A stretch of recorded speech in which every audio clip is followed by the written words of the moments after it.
Dan Indonesia pun sendiri menggunakan hal itu. Yang saya pikirkan para ulama dulu pastinya juga terjun dalam negara. Jadi orang yang paling berdosa kalau hal ini berdosa menggunakan hukum yang tidak menggunakan hukum yang dikasih oleh Allah.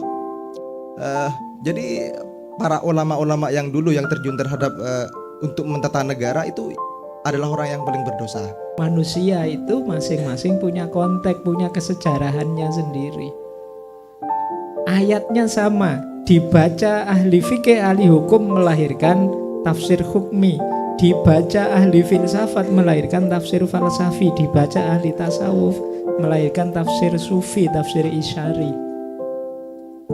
Maka penting kita membedakan antara agama dan pemahaman keagamaan, Al-Quran dan tafsir. Al-Quran pasti benar, ya. Agama pasti benar, ya. Tapi tafsir kita, pemahaman kita terhadap Al-Quran tidak.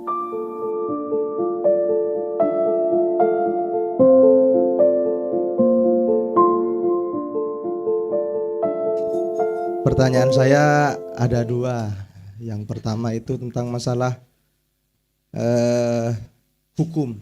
Kan yang kebetulan saya adalah anak hukum. Ini mungkin berangkatnya karena kebodohan saya sendiri. Dalam Al-Quran itu kan ada waman lam yahkum bima anzalallah. Di sana ada faulaika humul kafirun, juga ada faulaika humul fasikun, dan juga faulaika humul zalimun. Jadi Allah itu sudah memberikan porsi hukum terhadap manusia. Sedangkan di dunia sendiri ada beberapa variasi hukum, ada yang itu timbulnya dari produk manusia pastinya. Dan Indonesia pun sendiri menggunakan hal itu. Yang saya pikirkan para ulama dulu pastinya juga terjun dalam negara.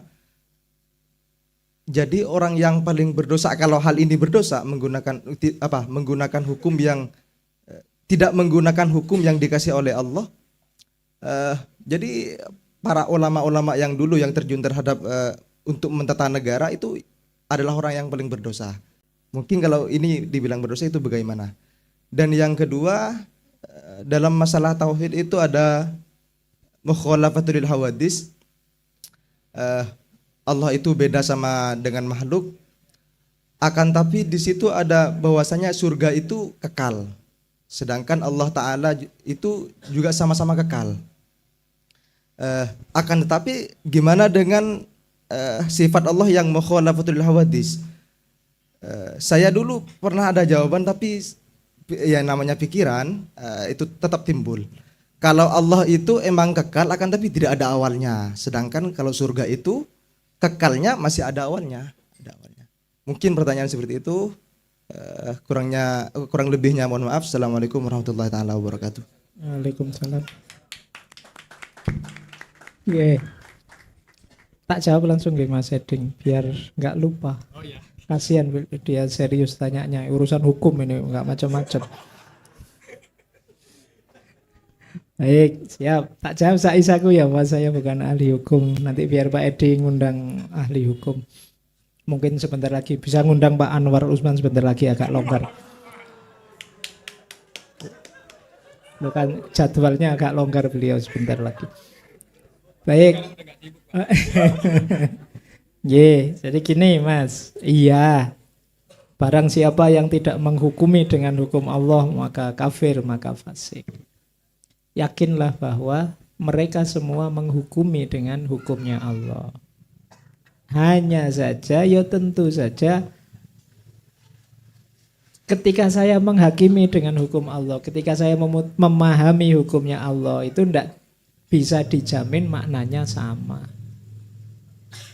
Jadi insya Allah semua yang kita sebut ulama itu peduli dengan Al-Quran, peduli dengan dalil, peduli dengan wahyu.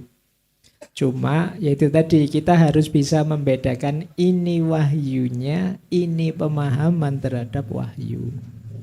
Yang hari ini orang sulit membedakan itu. Ada orang bilang, "Loh, kembali dong pada dalil." Iya, saya juga sudah baca Quran, tapi ketika saya baca Quran, pemahaman saya yang benar ini. Terus orang lain memahami menurut versi dia yang benar itu. Ayatnya satu, tapi tafsirnya bisa ratusan, bisa ribuan, bahkan bisa jutaan. Kenapa? Yang memahami itu manusia.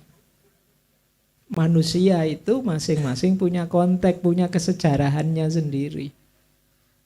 Ayatnya sama, dibaca ahli fikih, ahli hukum melahirkan tafsir hukmi, dibaca ahli filsafat melahirkan tafsir falsafi, dibaca ahli tasawuf melahirkan tafsir sufi, tafsir isyari.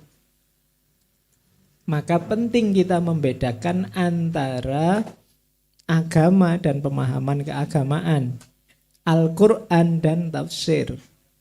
Al-Quran pasti benar, ya. Agama pasti benar, ya. Tapi tafsir kita, pemahaman kita terhadap Al-Quran tidak. Pemahaman terhadap agama ya juga tidak pasti benar, karena yang memahami kita, yang memahami manusia. Maka jangan dikira kalau, wah berarti tidak menghukumi dengan hukum Allah. Lo menghukumi dengan hukum Allah itu bagaimana? Seperti ini, seperti ini, seperti ini. Itu kan tafsirmu. Ulama itu juga menghukumi dengan hukum Allah dengan pemahaman mereka sendiri. Jadi kan macam-macam itu kan pemahaman. Ada yang aliran harafiah, ada yang aliran substantif, ada yang aliran makosid, macam-macam. Semuanya beristihad menemukan yang paling benar. Jadi maka ya yang paling baik kalau dalam bahasa Al-Quran itu ya sudah fastabiqul khairat saja. Nah ini untuk pertanyaan hukum ya. Jadi ndak bisa kita menuduh mereka ndak peduli Al-Quran. Itulah ijtihad mereka, pemahaman mereka terhadap dalil. Seperti itulah menurut mereka yang mengikuti hukumnya Allah.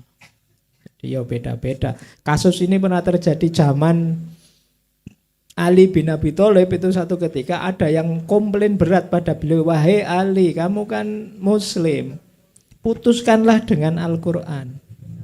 Jawabannya Ali apa? Iya, ini Al-Quran. Cuma Al-Quran ini diam, yang membunyikan kita manusia. Itu. Jadi kamu kan pinginnya sebenarnya bukan nyuruh aku ikut Al-Quran, tapi nyuruh aku ikut kamu. Dan itu kan yang sering terjadi gitu loh.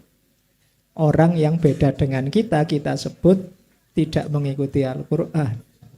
Tapi sebenarnya ya karena beda saja dengan kitanya, bukan dengan Qurannya. Karena Al-Quran itu kan nasnya terbuka, bisa melahirkan banyak tafsir. Nah itu yang pertama. Yang kedua ini ganti ke ilmu kalam ini ya. Wis ndak apa-apa tak jawab saisa-isane ya Mas. Tentang keabadian. Sekarang gini deh, saya sarankan saja ya biar saya ndak capek menjelaskan. Kamu baca tahafudnya Ibnu Rus yang beliau membantah Imam Ghazali. Jadi ya di situ dijelaskan ada level-level kekodiman. Jadi kalau ada orang bilang abadi level duniawi, ya abadi itu kan tidak seabadinya Tuhan. Cintaku padamu abadi selamanya. Wah, kamu musyrik nyaingi Tuhan itu. Ya enggak. Abadi di sini maknanya enggak selevel Tuhan. Ya abadi versi kita. Kadang-kadang istilah lama sekali juga kita pakai istilah abadi. Jadi jangan terjebak oleh idiom-idiom yang beda level. Karena ya Allah juga untuk dikenal ya akhirnya bertajalli. Bertajalli itu menampakkan diri dengan tindakan dan sifat-sifatnya sehingga kita mengenali dia. Kalau Allah sepenuhnya mukhalafatul lil khawaditsi, kita tidak akan kenal. Pasti kita tidak akan bisa menemukannya, tidak akan bisa mengenalinya.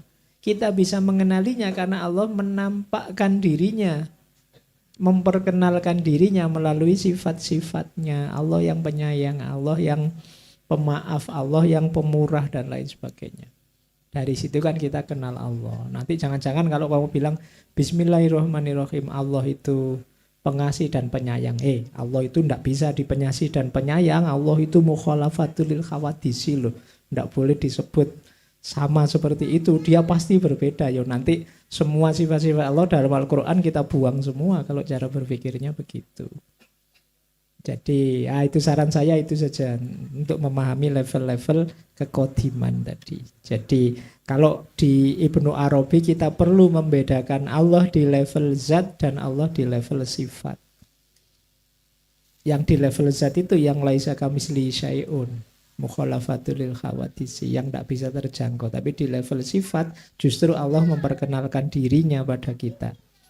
Ini yang kalau kata Ibnu Rus tadi agak disalahpahami oleh Imam Ghazali.